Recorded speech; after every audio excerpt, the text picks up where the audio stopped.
matin d'hiver, la reine des léopards a disparu.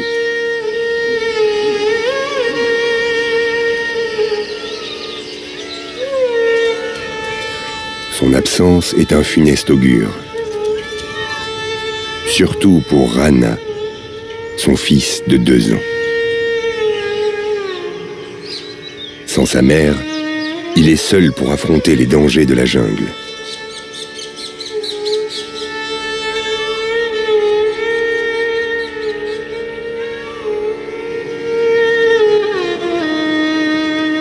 Son instinct est son unique atout pour lui permettre d'accomplir sa destinée.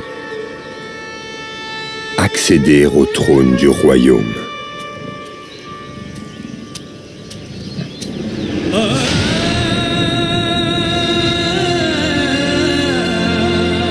Celui du parc forestier de Jalana, en périphérie de la ville de Jaipur, en Inde.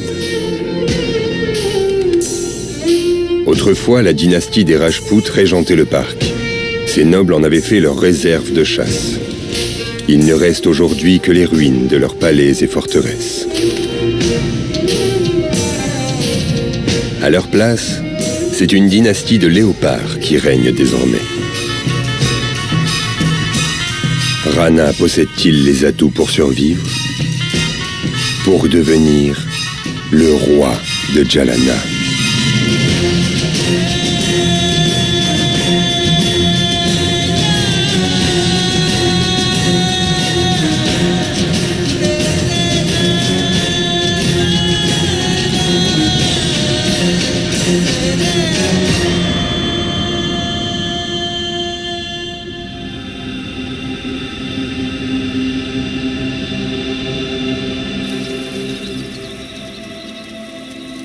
Rana signifie roi en sanskrit.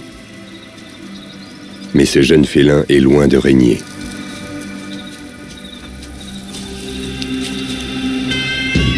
Il peine à trouver un repas décent.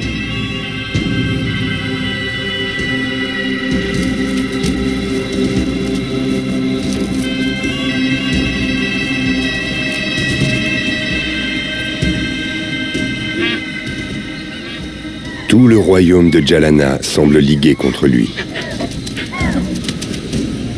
Tous de mèche pour le laisser sur sa faim.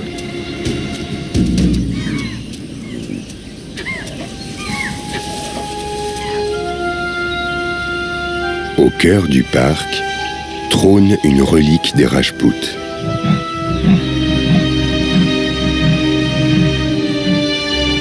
Elle est désormais chasse gardée du roi des léopards. Craint de tous, disputé par aucun.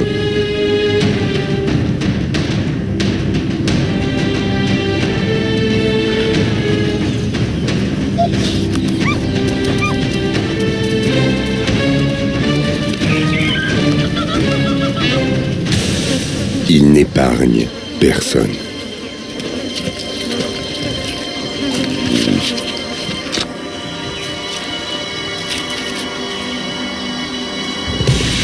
Voici Bahadur, le Tout-Puissant. Il est le père de Rana.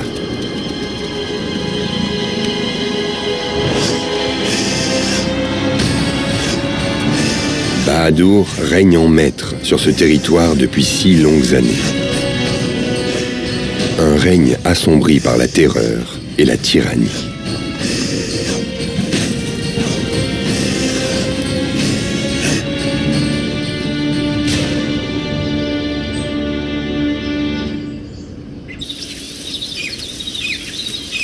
De son côté, le prince Rana, tiraillé par la faim, n'a plus que 2 options. Manger ou trépasser.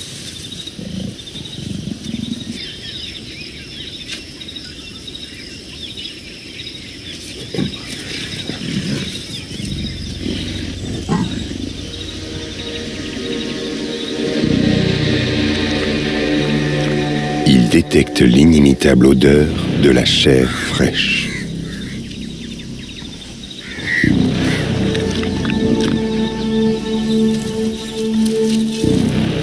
prince Rana s'aventure à quelques larcins sur la dernière proie de son père. Si Bahadur le prend en flagrant délit, le bain de sang est garanti.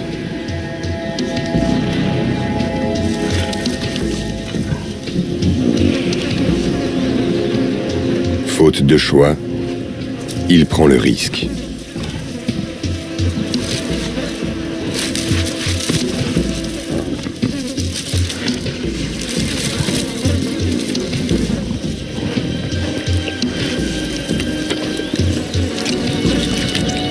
Son vol n'est pas passé inaperçu. Le roi Bahadur lui fera payer en temps voulu. Pour l'instant, il a d'autres préoccupations. La disparition de la reine a laissé un vide dans son royaume. Une jeune femelle attend ce moment depuis des années. Voici Flora. Elle n'est pas de lignée royale. Et son oreille déchirée témoigne de luttes âprement gagnées. Aujourd'hui, elle brûle de revendiquer la couronne de reine de ses terres.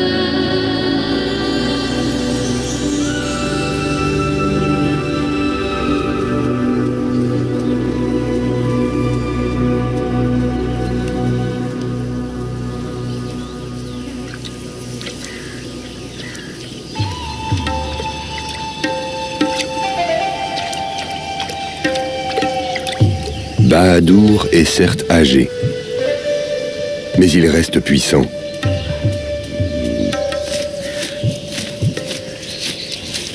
Flora transmet au roi un message olfactif, en espérant qu'il soit reçu.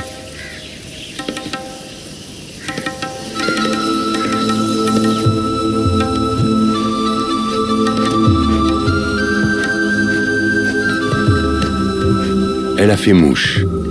Son odeur est irrésistible.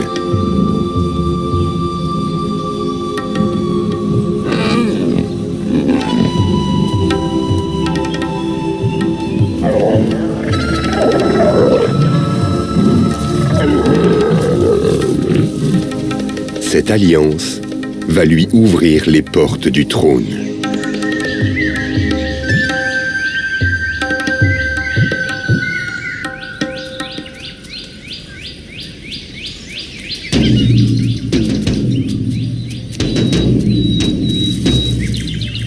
Le royaume des léopards est peuplé d'antilopes nilgo.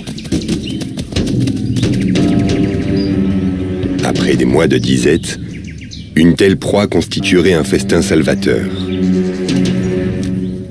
Mais aucun léopard du parc n'a encore réussi à terrasser ce bovidé pouvant peser 1,5 tonne.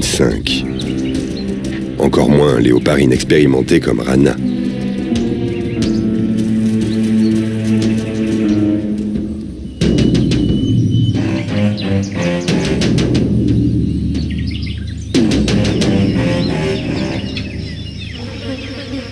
Il doit revoir ses ambitions à la baisse. Par exemple, avec des singes langurs. Le Candide improvise pour se rapprocher de sa victime.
les lois de la pesanteur et la chance ont joué en sa faveur.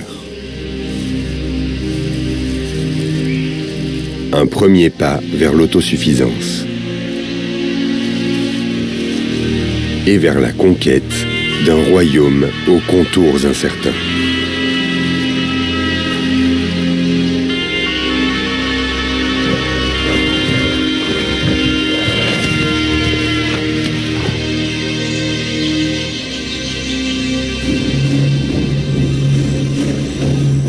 Avec le temps, Rana devient plus fort et plus habile.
C'est un chasseur aguerri désormais.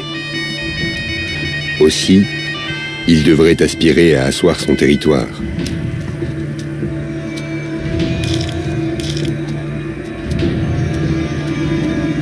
Mais il continue de sillonner le domaine de son père.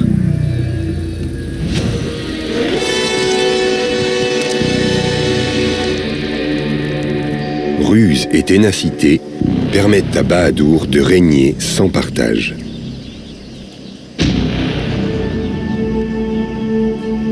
Du haut de son trône, il occulte le pouvoir grandissant de son fils Rana.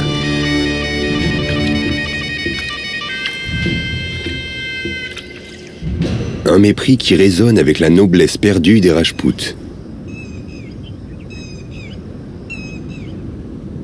Derrière les murs de leur forteresse, les mariages étaient arrangés pour renforcer les empires. Dans la forêt, c'est désormais au tour des léopards de privilégier l'ambition aux idylles.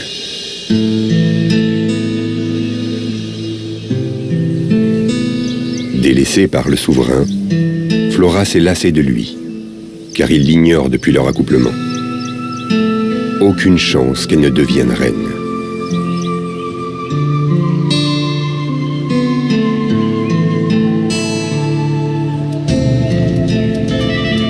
Affaire de cour, affaire de cœur. Rana incarne l'avenir.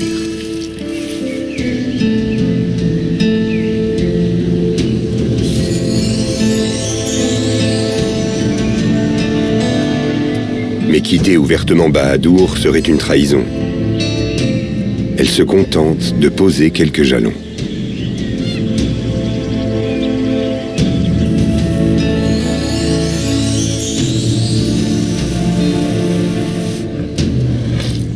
Elle laisse sa signature à des endroits stratégiques.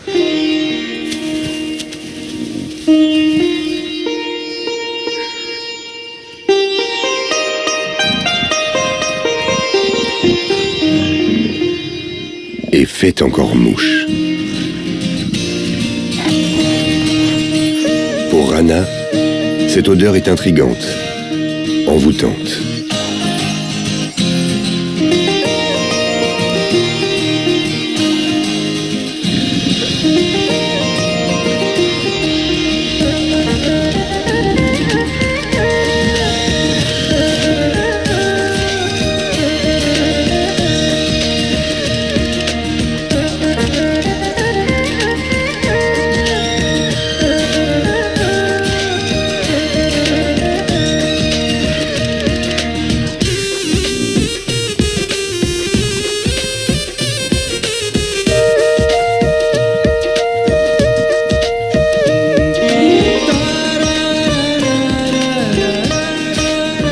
et reste un jouvenceau inexpérimenté.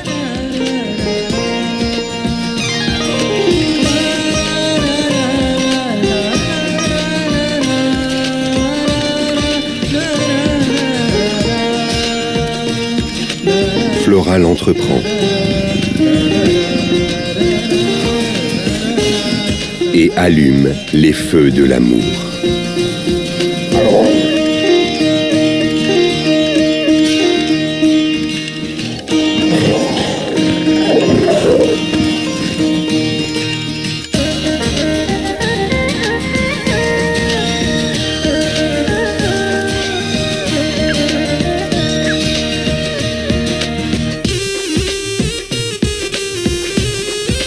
Le jeune prince est irrésistible.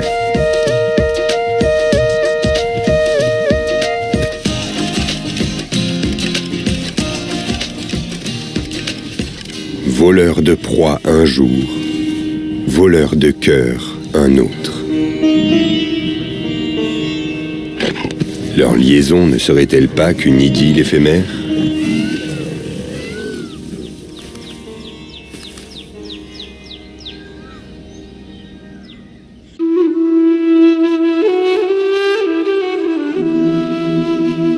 Alors que le jour se lève, Flora regagne la forêt et porte en elle le mystère des premiers matins.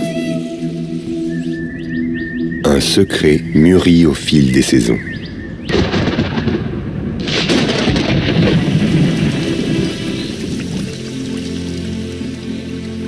Bientôt, les moussons mettent un terme à la saison sèche.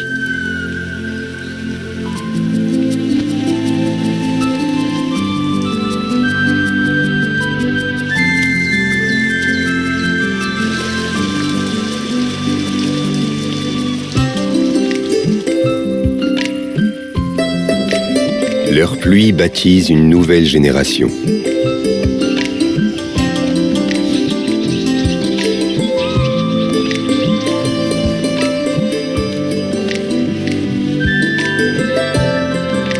Flora est devenue le berceau des possibles.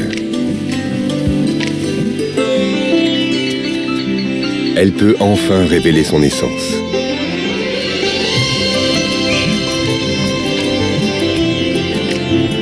Trois léopardos, 2 mâles et une femelle.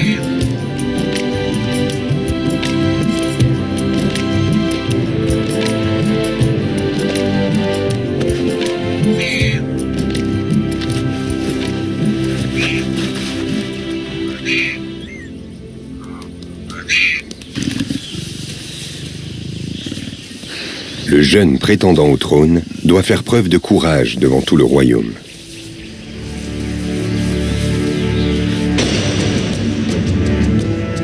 Pour cela, rien de tel que de chasser une antilope de 3 fois son poids.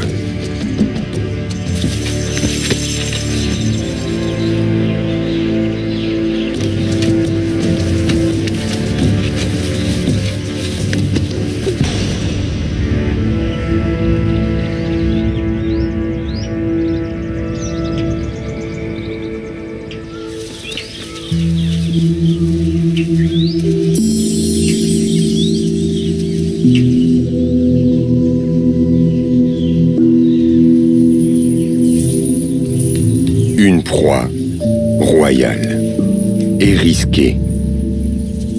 Un coup de botte ou de corne suffirait à le démolir et à anéantir à tout jamais ses rêves de pouvoir. Un risque nécessaire. Pour régner, il faut désirer le pouvoir au péril de sa vie.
Dans ce monde, les couronnes des rois sont maculées de sang frais.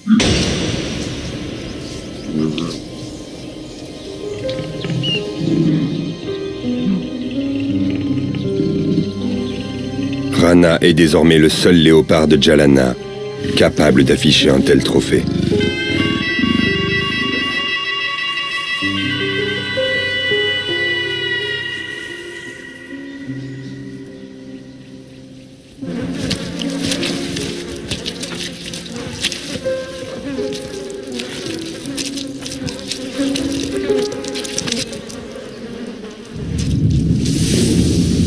Bahadur, le monarque vieillissant, est en train de perdre son emprise. Son autorité est contestée. Il doit mettre un terme à l'ascension de son fils.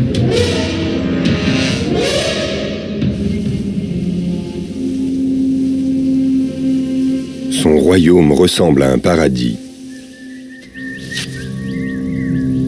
peuplé de démons.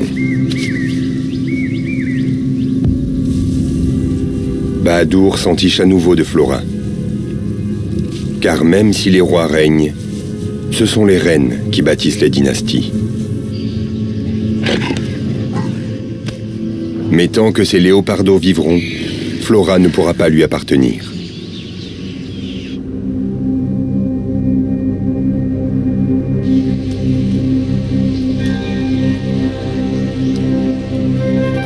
Ils grandissent bien, mais restent cachés quand leur mère part chasser.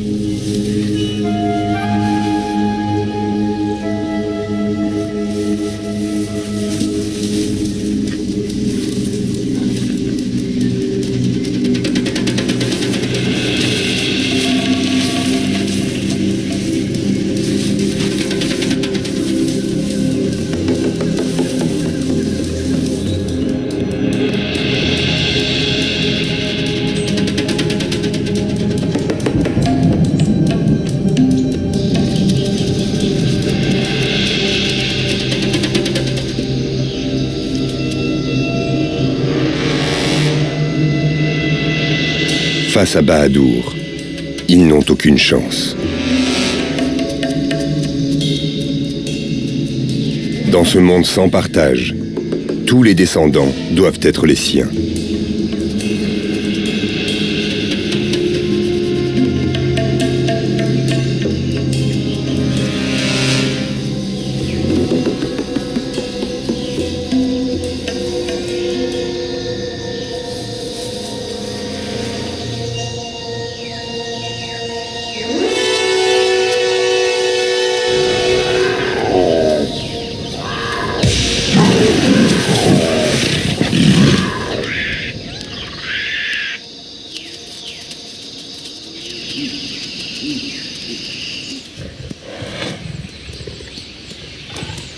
À son retour, Flora découvre la cachette vide.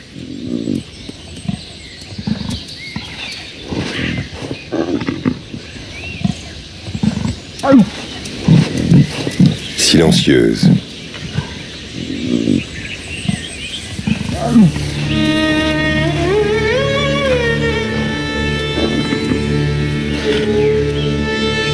Son fils a trépassé. Ces petits restent introuvables.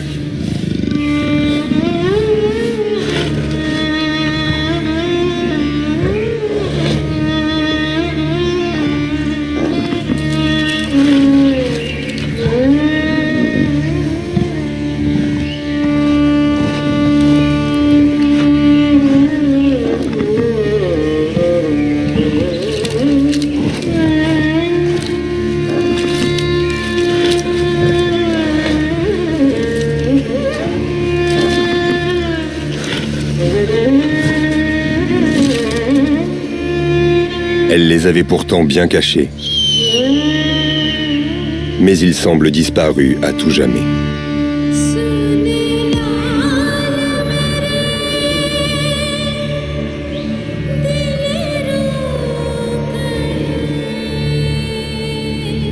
Les nuages gonflés de chagrin déversent leur peine sur la terre.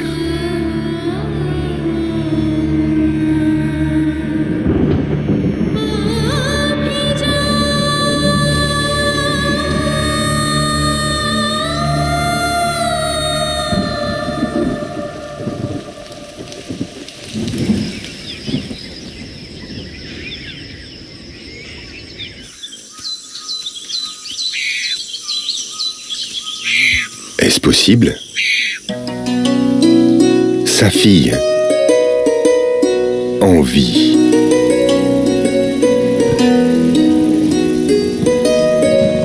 Mais le tyran rôde toujours, et Flora ne tolérera pas d'autres crimes.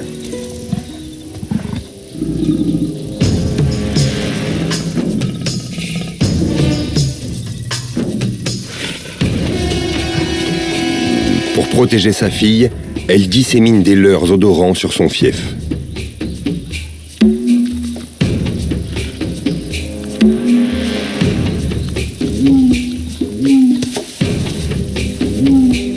Grâce à ce sentier parfumé, le roi suit sa trace.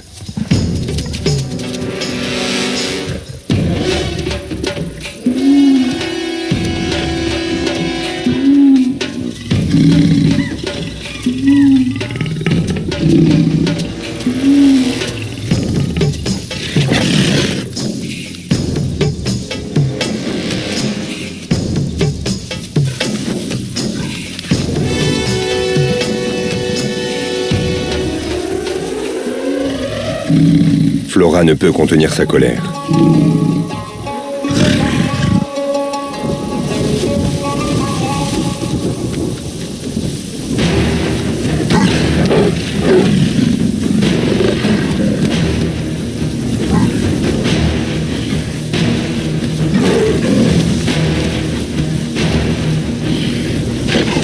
Bien qu'elle pèse 30 kilos de moins que Bahadur, elle lui fait face.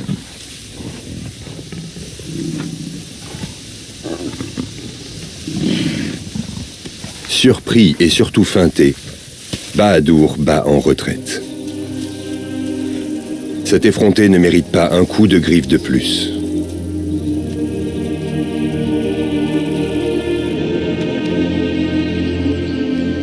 La voie est désormais libre.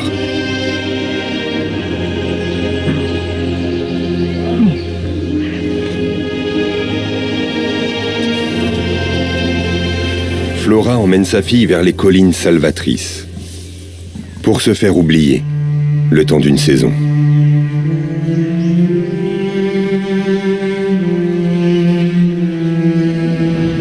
Progressivement, le soleil assèche la terre et ses occupants.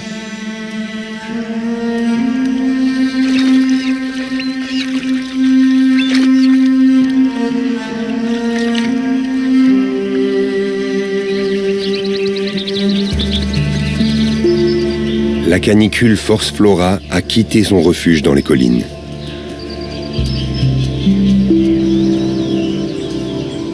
Sa fille a bien grandi.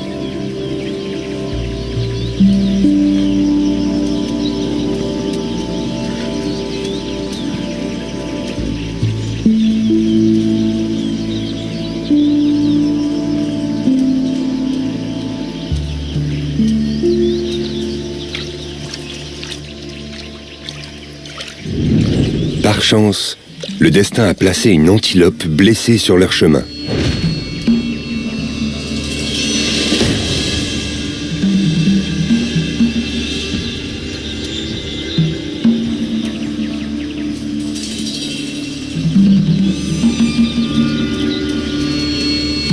Elle a également été repérée par la fossoyeuse de Jalana. La hyène cherche les âmes vulnérables.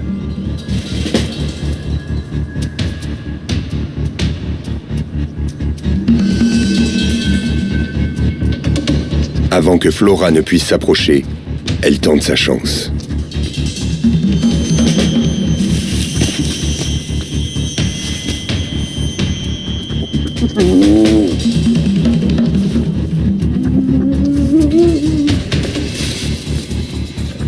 Mais le prince Rana entre dans la danse.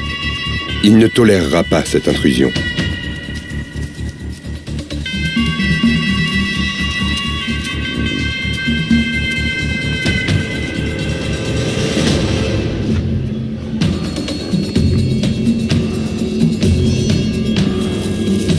La survie dans le royaume passe par un jeu de force et de domination.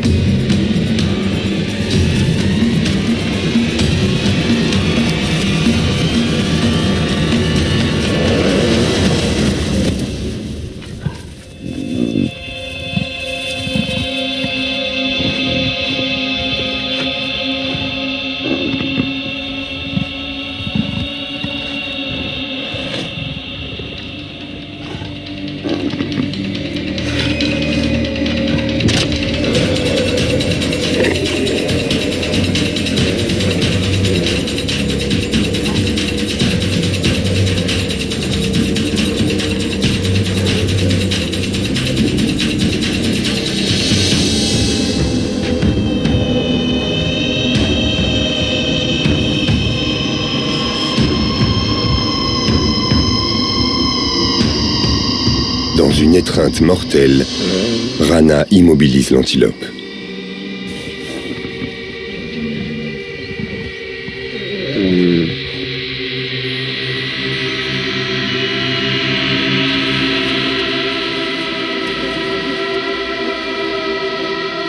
Le jeune prince a accompli son destin.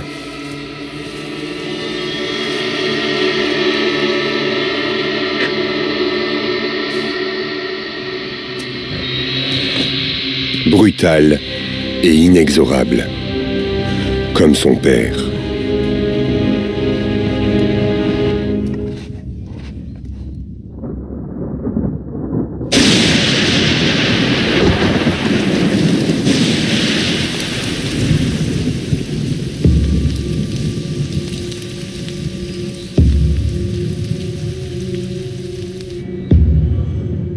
Le vent du changement souffle sur le royaume.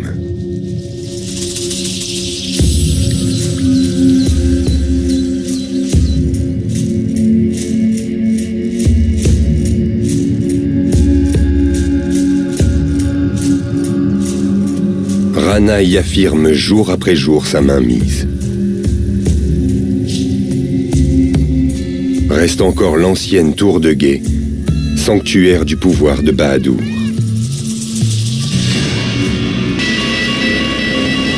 Aucun monarque n'est éternel. Rana compte bien le rappeler à son père.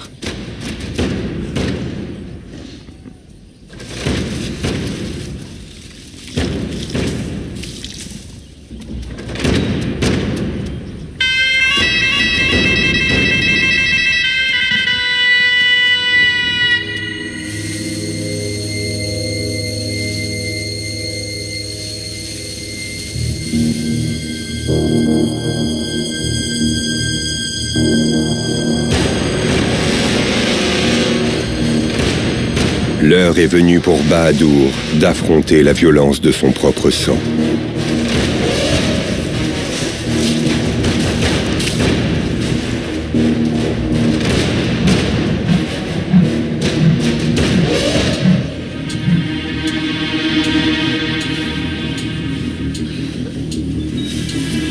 Un trône ne peut accueillir deux souverains.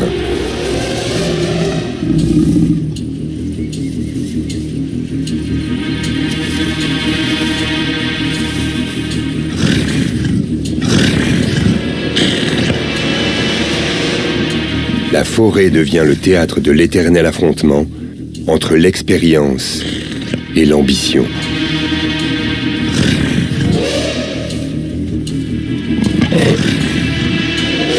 Entre le père et le fils.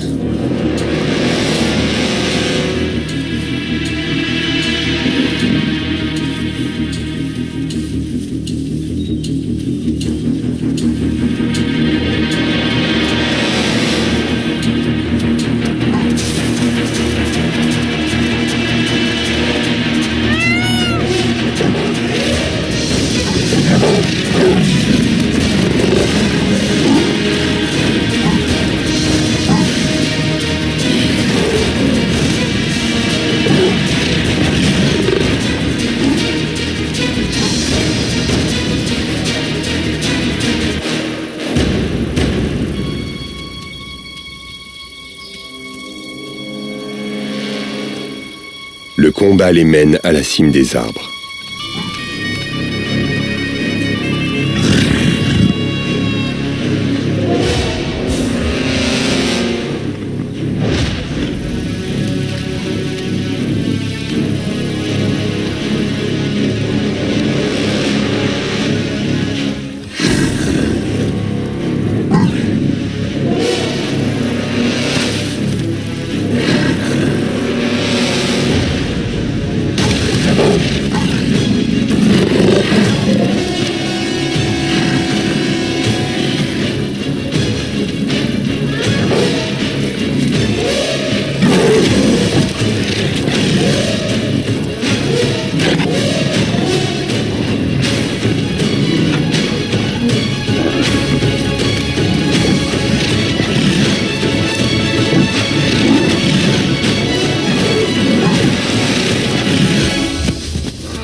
Le sort en est jeté. Celui autrefois victorieux est désormais vaincu.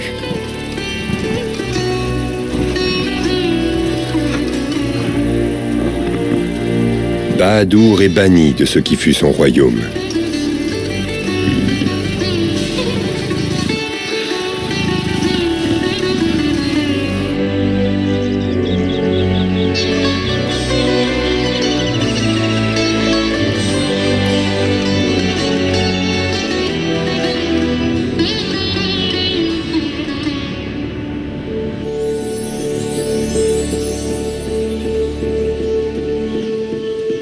Rana monte sur le trône de son père.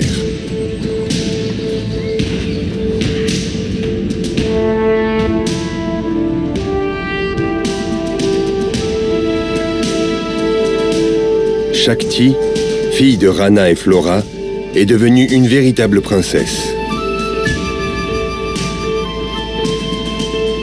Prête à écrire sa propre légende dans cette forêt ancestrale.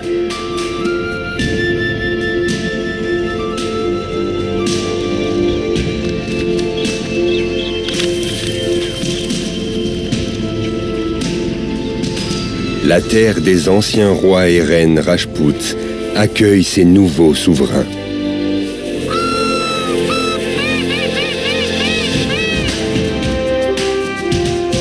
Rana et Flora.